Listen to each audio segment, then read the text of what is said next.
Hello everyone, this is Dr. Leila Galban, and today I'm gonna talk about the incredible science called linguistics. Here we go. First, let me ask you this question. How do you feel when you read the term linguistics or meet a linguist? Probably you may not be so much excited. And you know why? This is because language, which is the core thing that makes us human, is taken for granted. And the common mental image of a linguist is someone who is very fascinated with or even stuck in dull, dry, academic studies of grammatical rules, speech sounds, word formation rules, punctuation, jungle of terminology, and so on. Unfortunately, many people, including academicians, by the way, you're not alone, think about language and linguists this way. And this masks the mind-blowing nature of human language and the incredible achievements of linguistics in deciphering the puzzles of this language faculty we are born with, and the interdisciplinary work linguistics and the linguists are doing with scientists of almost all sciences. So here, when we talk about linguistics, we talk about things which is very relatable to us. And this leads us to the following question. What is language? Simple question? Yes, it's a simple question. It sounds simple, but it's not simple at all. You know why? Because it's a very puzzling one.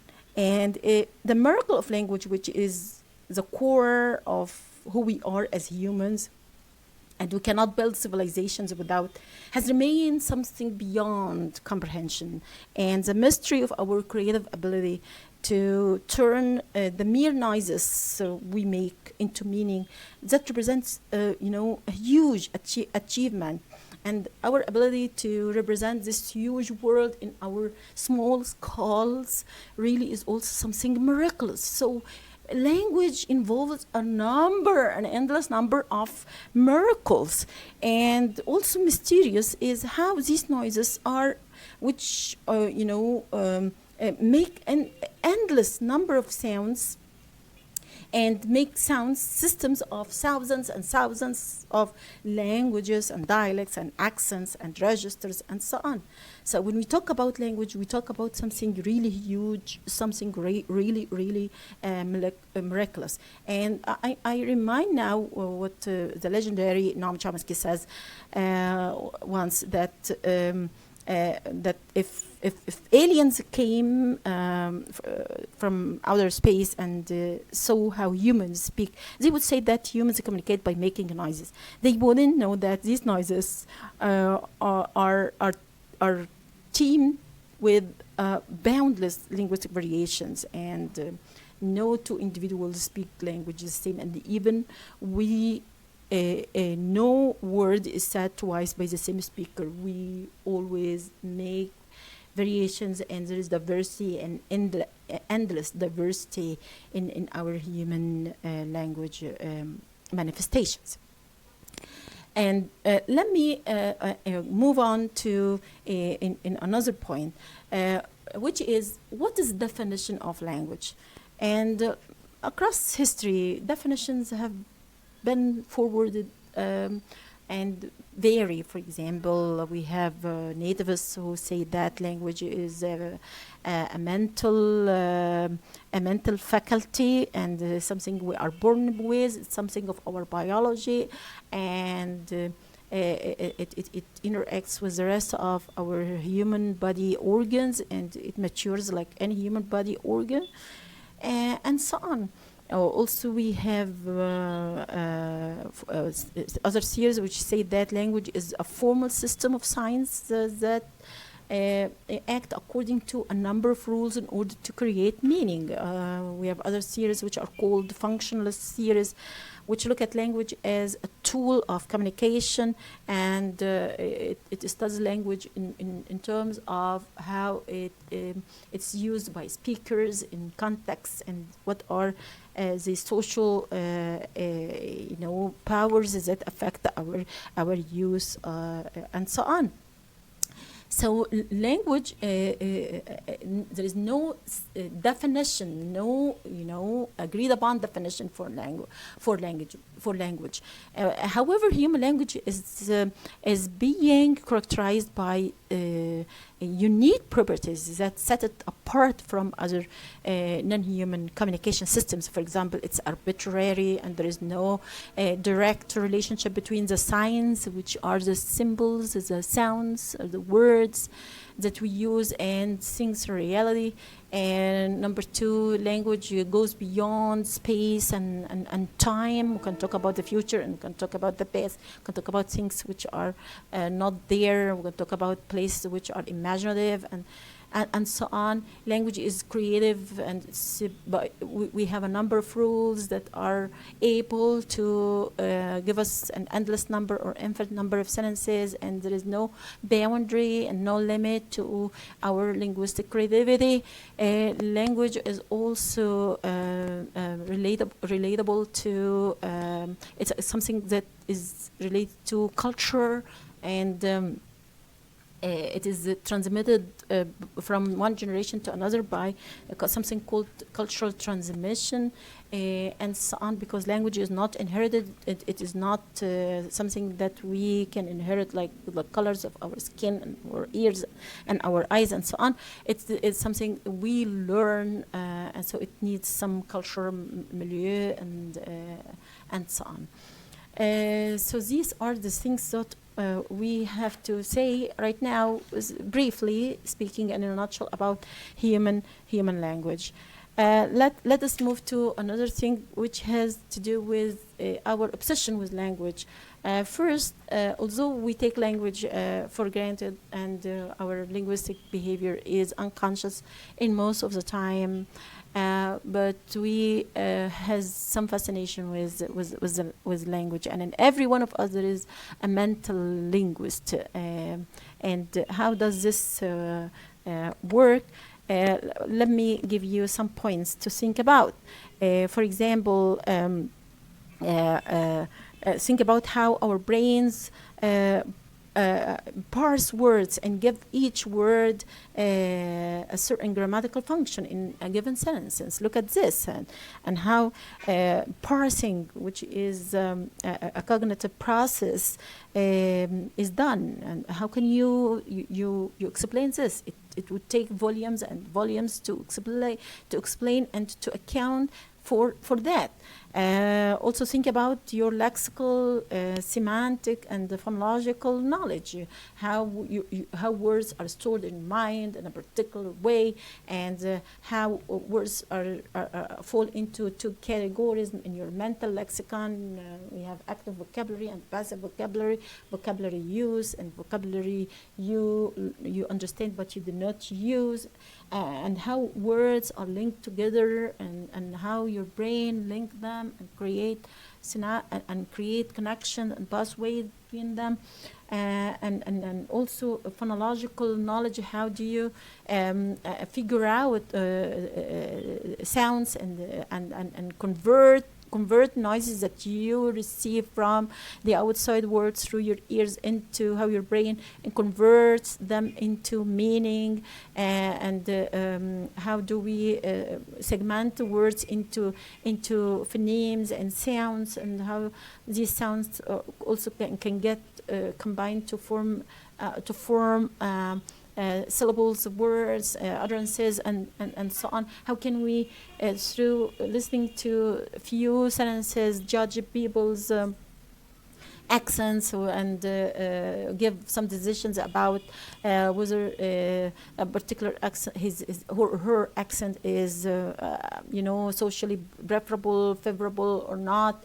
And so on. All these things are stored in our minds, and this is something really, really miraculous, and we do unconsciously. Millions and millions of things are involved, and it's very difficult to describe all these things. It would take volumes and volumes. You understand? Also think about language policing, Braxton. What do we mean by that? How you judge your language, and what's right and what's wrong, and why it's right and what's wrong and why it's wrong, and who says that this is right, who sets the rules, and all these things, and the power of the society and traditions in dictating these rules and all these things.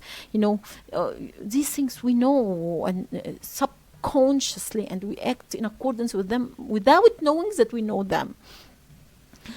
Think about the attitudes you develop towards certain people once you listen to them, or think about also why you watch your words when you talk to someone, or in a particular situation, when you watch your words when you talk about a certain disease, about certain topics such as death, sex, gender, race, and so on. So here we have to think about this. Also think about how people feel when they are denied the right of speaking their language, or the language of the parents. And hasn't it crossed your mind how linguists and artificial intelligence technology specialists work together in order to develop machine translation, for example? Haven't you? And for example, how does voice recognition software works, and how does voice text software works? Because artificial intelligence is gaining momentum in our life. It's invading territories like never before, and the incredible advances in the field of translation is taking the world by storm. You can talk in your native language to anyone, and using a device, this one or this person, regardless of his language, he is going to listen to you and understand you, because there is instant and translation that is taking place, and communication can happen without knowing each other's languages, and this may cast some doubts about the uncertainties about the future of languages, and why it's important to study or to learn other languages, since it's easy and accessible for us to have devices that translate languages. So let's look and wait for the future in order to see how would these questions be answered. And what does the future hold for us in this field and in other fields? So these are things that I ask you to think about, to know how linguistics work, and how language is something that's innate in us, it's something we really care about, although we do not know that we know about it, something, because most of our human linguistic behavior is really unconscious. So linguistics, let's move to linguistics. Linguistics is not language, Linguistics is not language. Linguistics is the science. You cannot say it's a science. It's a group of sciences. It's something that's getting more complicated now, because it's too simplistic to say it's one science. Linguistics is a group of sciences that studies language in relation to other sciences. And linguists are people who help us understand how language works, how language constructs reality, how language relates, how language adapts to place and time, social class, situation, and among some million of things. Linguists try to figure out these mysteries. Of course, what we know about language is too little, and there is so much to be known in the future about this miraculous thing called linguistics. You understand? And this, let's move to another thing, which is this image that illustrates how linguistics work. Here we have circles, and the most inner circle is the circle that includes the core science, the core linguistic sciences, which study sounds, structures, and sense. As far as sounds are concerned, we have two main sciences which are overlapping. They are phonetics and phonology. Phonetics studies the production, perception, transmission of sounds. and it's related to anatomy and physics and to biology and so on. And the phonology has to do with the organization of sounds in our brain and how the group of sounds in a particular language behave and the rules that govern this and so on. Second, we have structures, and structures, how words are combined together to make sentences, and what are the rules that govern this, and what are the grammatical function of words, and the word order and how words are arranged in a sentence. All these questions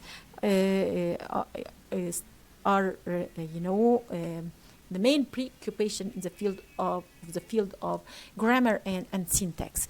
If you move to sense, which is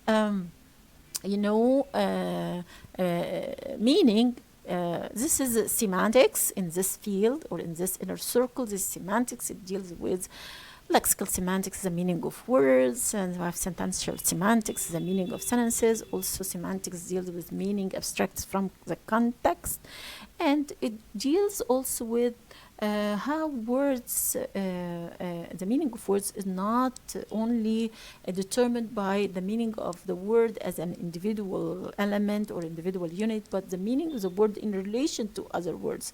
So it studies lexical relations, such as synonymy, when two words are linked through similarity in meaning, antonymy through opposition of meaning, hyponymy, and through hierarchy of meaning and hierarchy of taxonomies and hierarchy of categories and so on, homonymy and homophony, and all these are lexical relations that allow us understand the meaning of words. You understand? So here we have, this is the basic, the least we can study, and actually language has to do with sounds. Sounds make structures, and structures give meaning. So we have phonetics and phonology, we have syntax and grammar, we have semantics. Let's go, and these areas or these sciences, core sciences, remain the heart of linguistics and the main preoccupation of linguists for a long time. Until the 70s of the 20th century, there has been a major shift towards using function, because all these things are related to form, making a leap to study function. This has taken place during the 70s of the 20th century. And we have a trend called functionalism and functionalist approaches of language and linguistics, and one of them is pragmatics. And pragmatics is the study of language in use and how meaning is created by the speaker and is intended by the speaker. Studies how the meaning as it is intended by the speaker created in a particular situation to be addressed to particular people to achieve certain communicative effects.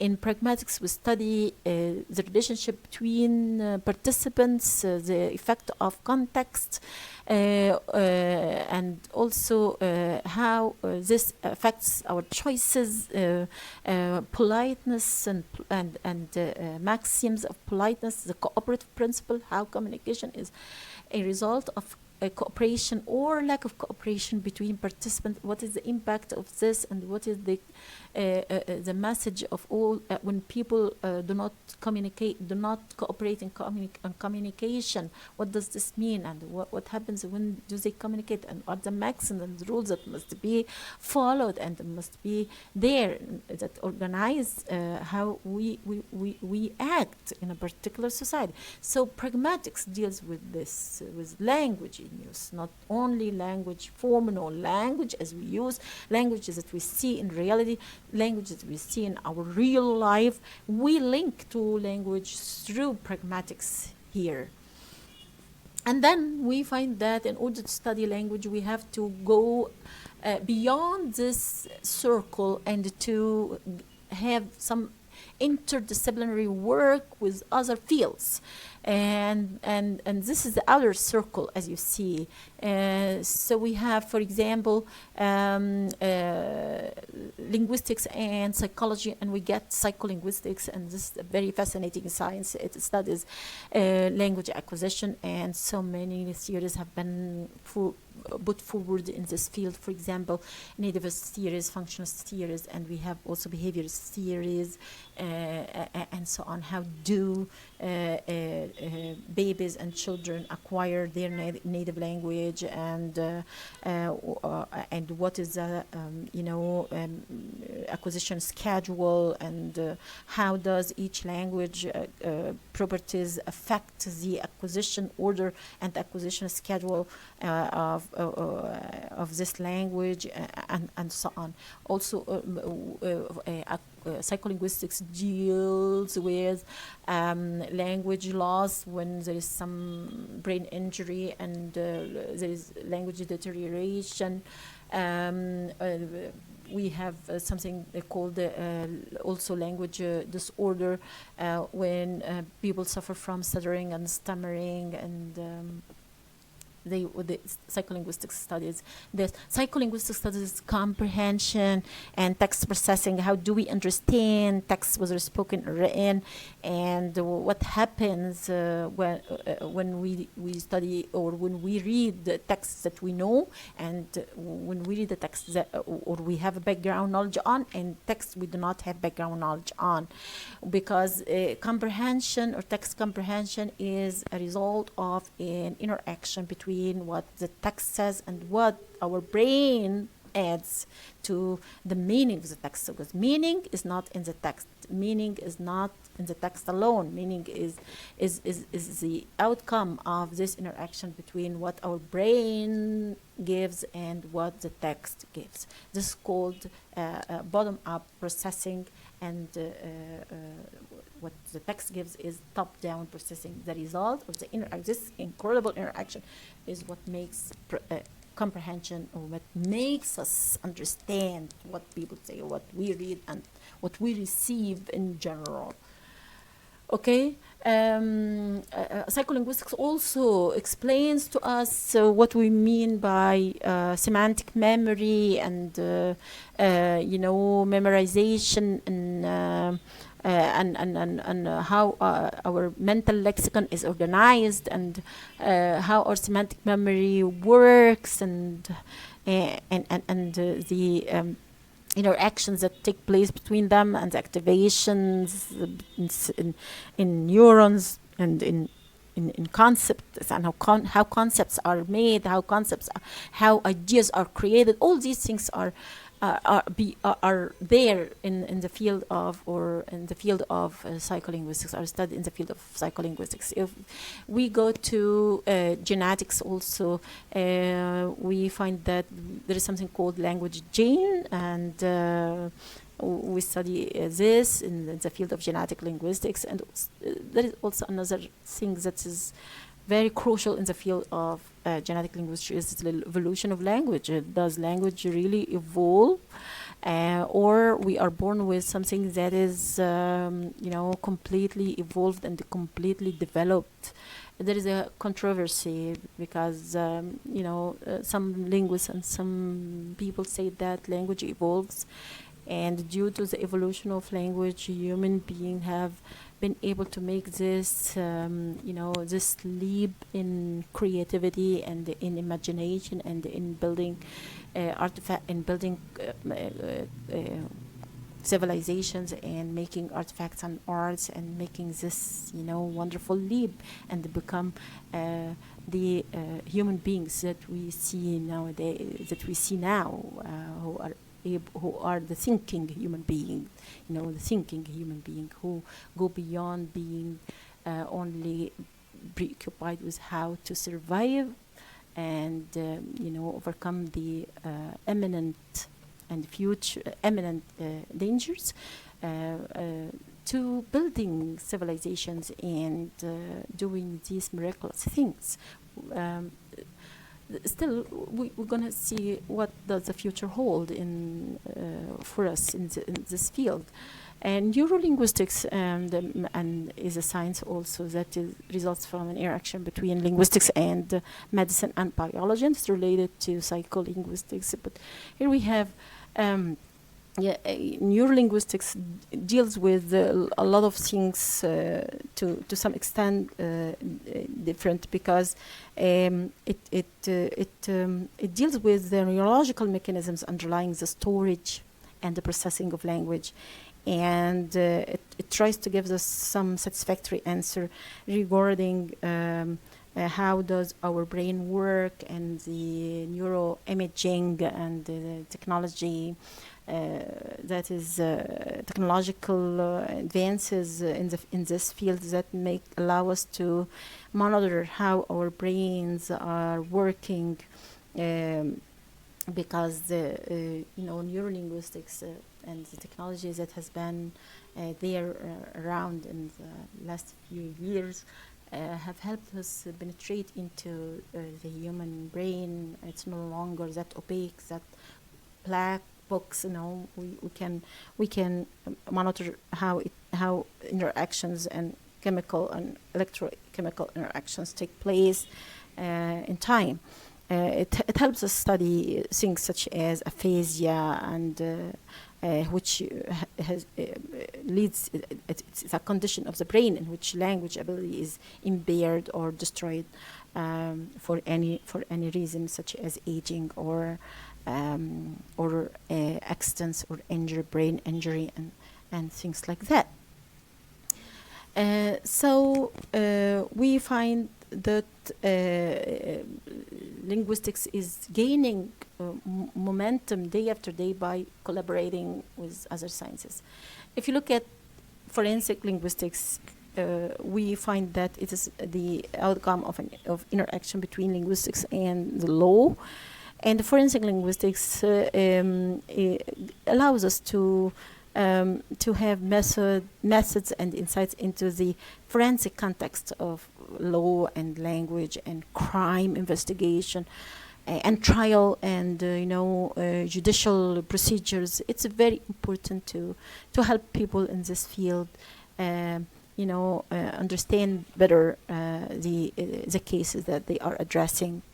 Also, forensic linguistics can help with deciphering the physical and acoustic properties of speech of people involved in the case, and the defendant, and so on, the voice prints, analyzing voice prints, its properties of voice prints, and so on. Also can help with understanding more the discourse, the crime discourse, and so on.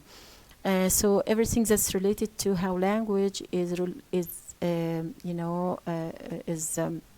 connected to a particular case, judicial case or something like that, is called forensic linguistics, or can be there in the area of forensic linguistics.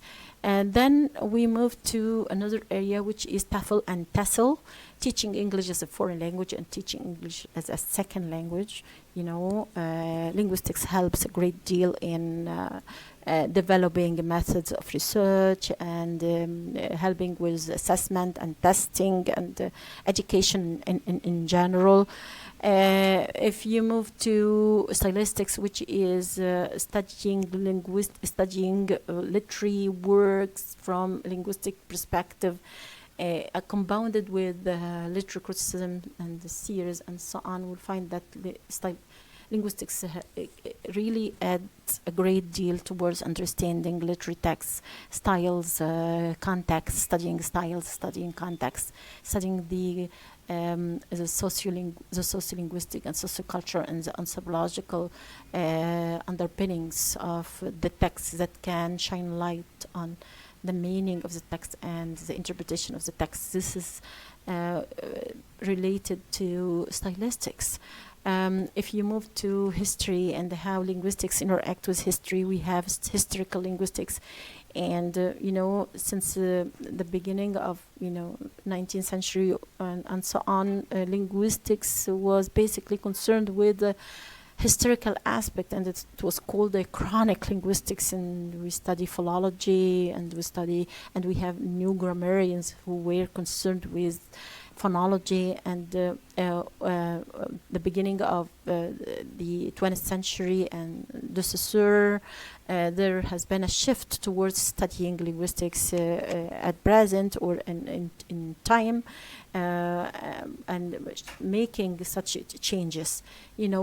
If you move to another field, which is anthropology, how do humans, human societies and human culture are formed and governed, and what are the rules that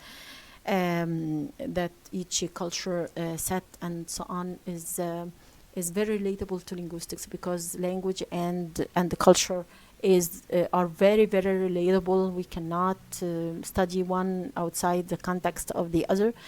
And anthropological linguistics has given us a great deal of information about, for example, naming system of some languages, about kinship system of some languages, peculiarities, socio-cultural peculiarities of languages in a particular place, and so on. This is a very interesting area, that is really has given us a great deal of things to know about the nature and evolution of culture and human society, and how do they relate to language.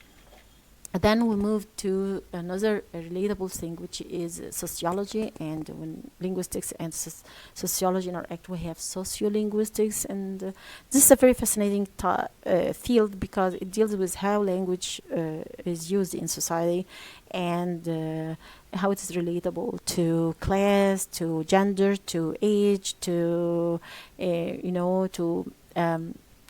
to traditions, to a lot of things that social rules of a particular society dictate on language, because language is a social behavior and social practice, and what we know about sociological rules and ideologies and values and so on. These are the results of what language has done.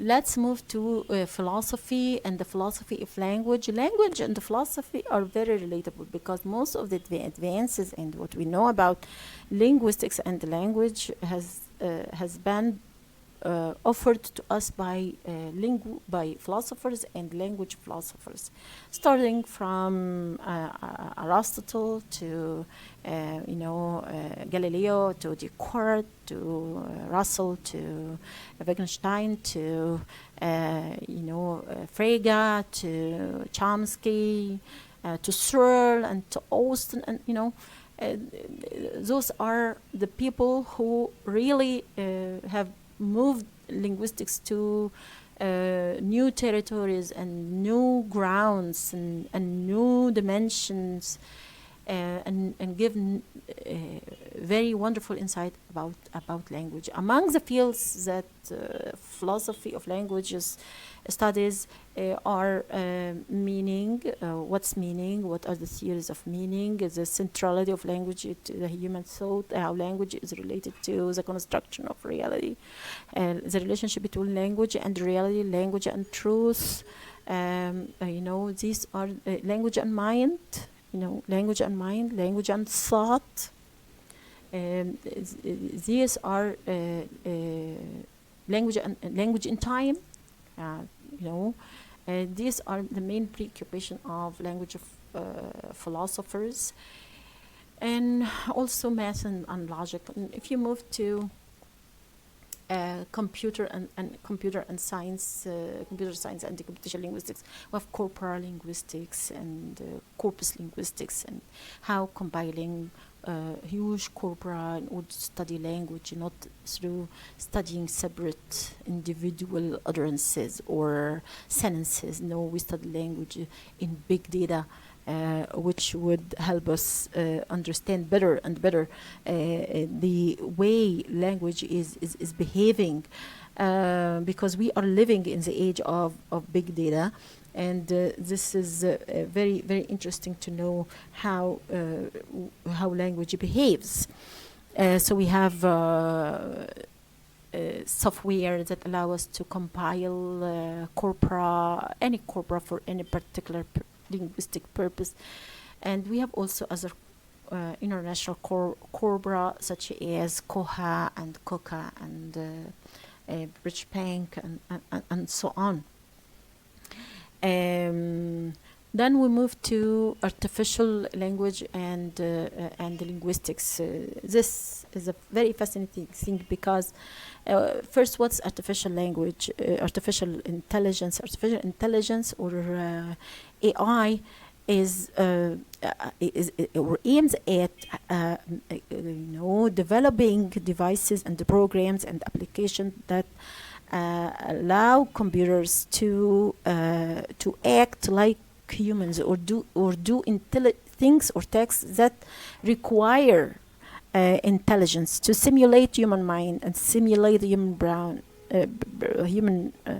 brains and so on.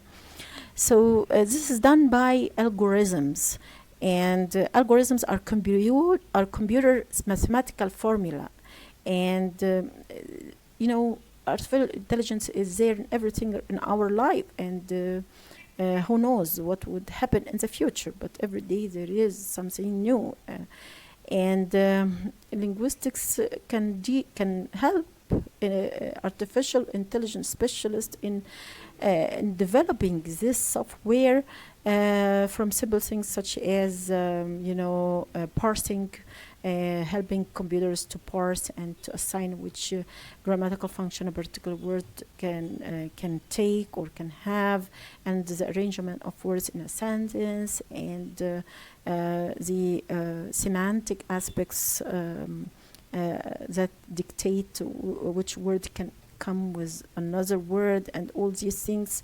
Of course, right now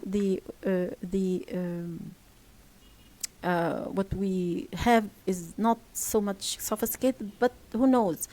What we and in this age of big data, natural language processing, which analyzes human language, this is something very interesting. We have text generators.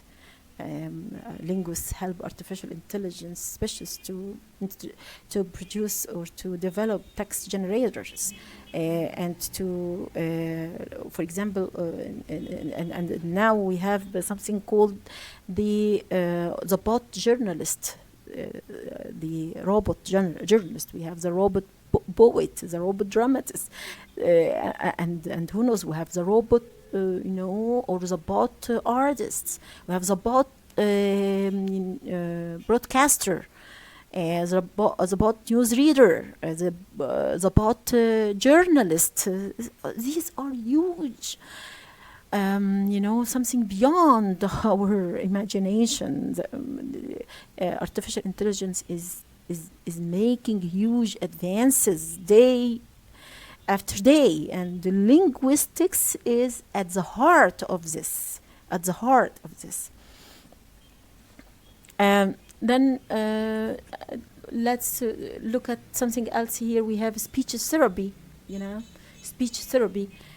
People, as we said before, that people, if for example, if you have a child who has trouble reading or spelling, and for example, suffering from stuttering and stammering and so on, you can send them to a speech therapist. They can help with this, and they can help not only the kids, but they can help people seniors who can suffer or can have some language disorder due to aging. also kids who have, or people or individuals who suffer from dyslexia or auditory processing disorder. Speech therapists can help with all these things.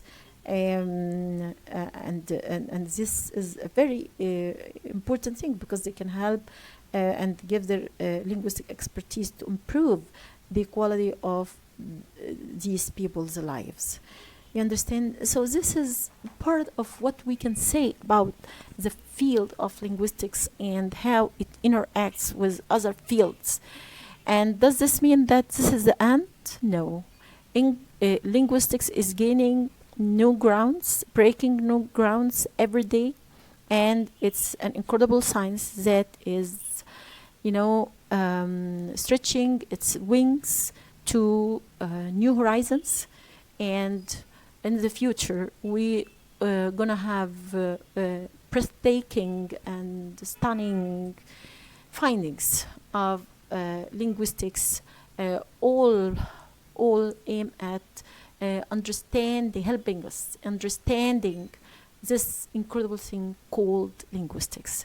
So if you have some passion for linguistics and some passion for language, go ahead with linguistics, because this will help you understand who you are as a human being.